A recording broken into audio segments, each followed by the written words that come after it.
Okay, here's where we are. After messing around with lots of different exotic solutions to maybe do up this joint, I settled in the end on a metal pin and, dual part epoxy. So I'm relying on the pin to give the strength. And then hopefully I can, as I say, fill as much of this with dual part epoxy as I can, because I thought the important things are to keep the disturbance on the front surface here to a minimum, so that'll all be nice and flush, and I can tidy that all up. The rest is looking pretty good. So at this point I'd say we're ready for glue up. I have of course a shorter pin here that will be buried below the surface and hidden. This is just to work with for the time being. Okay, so that's it at this stage. Right, it's glued and pinned, so we'll know in 24 hours how much work still has to be done. So the vertical tension is just gently held by that clamp. So and the one on the end is just to make sure that the front surfaces are properly mated on the right side here, and also to provide a surface for when I was hammering in the pin from the back. Right, we'll see what remains to be done once that sets up. So at this point I think the back is all but pretty much done, apart from maybe some remaining cosmetic bits. So it's reasonably successful. Everything sits down nicely. I decided with this joint here I'd leave it as it was, and rather than pinning it down from the top, which was my original plan, I've pinned it horizontally with a steel pin coming from the back. Yep.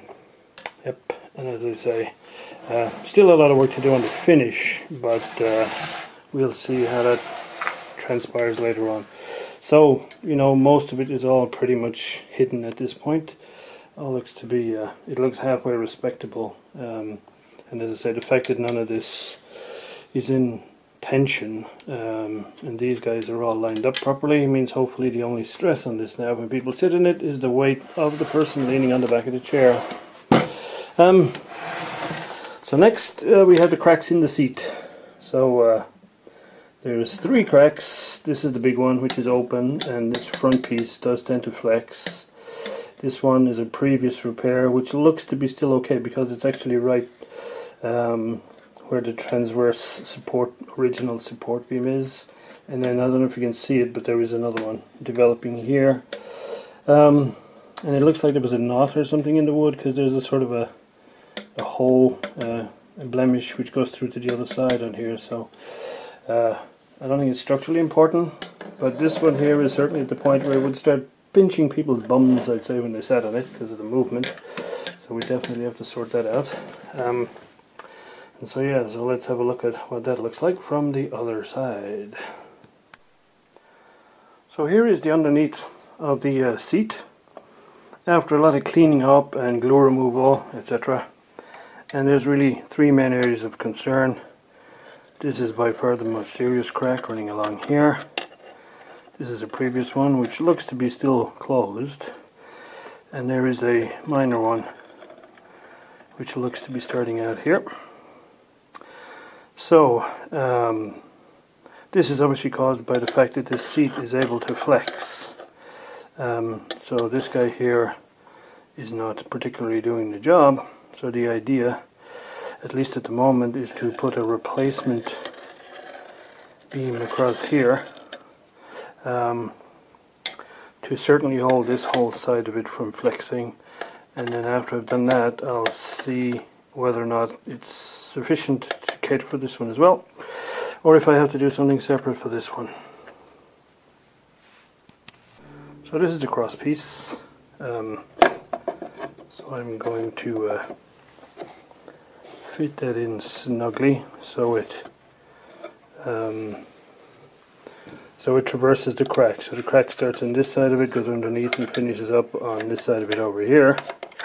And hopefully it will provide sufficient rigidity that really nothing is going to move once this thing is in place. Okay, so my only concern is that the downward force on this will be tending to rip it away if I fix it here with, let's say, some fairly suitable heavy screws that will go down into the frame there.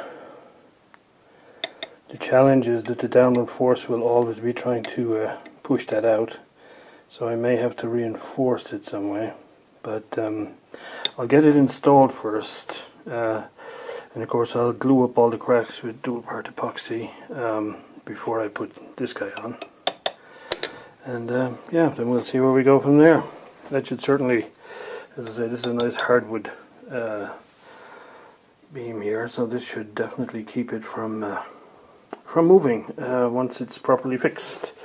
If you look around here, you can see the previous work, the level of pride people had in their work, whoever did this. Yeah, not very pleasant at all. Anyway, hopefully we'll tidy it all up and it'll look a lot nicer when we're done. Right, so there it is glued in. Let that set up for 24-48 hours and then see how we go from there. As I said, the challenge is whether or not the glue and the screw is going to be sufficient against the downward pressure when folks sit on it. I may do something to reinforce it, don't know yet, we'll see. However, I will say that rosewood on either side was so hard that I had to drill holes exactly the right size and even put a little wax on the screws to get them to go in. And in fact, one screw I thought I had it spot on, but it was so tight going in it sheared off the top of the screw, so I had to get the stub back out. So that was fun, but yep. Okay, let's see how that goes. So once this is all set up and looks decent, we'll have hopefully another and maybe final update on the Chinese chair.